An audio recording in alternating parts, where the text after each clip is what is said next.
আমার মেয়ে বর্ণিকা মণ্ডল আজকে 23/8/2024 কলকাতার পার্ক স্ট্রিটের একটি বেসরকারি নার্সিংহোমে মেয়ের একটি অপারেশন হয়েছে। আজকের অপারেশনে উপস্থিত ছিলেন ডক্টর অনির্বাণ সেনগুপ্ত এবং ডক্টর রাজদীপ হাজরা এবং অন্যান্য সহযোগীবৃন্দ। আজকের এই অপারেশনে মেয়ের কোনো রকম ব্যথা যন্ত্রণা কিছুই হয়নি।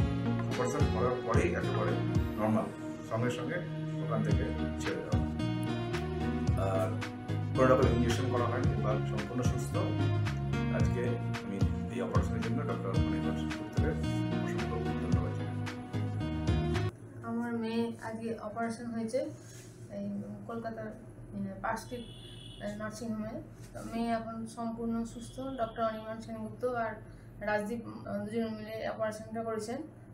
মেয়ে এখন কোনো ব্যথা যন্ত্রণা কিছু পায়নি, এখন সম্পূর্ণ সুস্থ আছে। আমার নাম বর্ণিকা মণ্ডল, আমি মুর্শিদাবাদ জেলার বহরমপুরে থাকি। আমার পার্ক স্ট্রিটে একটা অপারেশন হয়েছে নার্সিংহোমে, সেখানে ডক্টর অনির্বাণ সেনগুপ্ত আমার অপারেশন করেছেন। আমার কোনো ব্যথা বা ইঞ্জেকশন দেওয়া হয়নি। এখন কোনো ব্যথা হচ্ছে? তুমি ভালো আছো?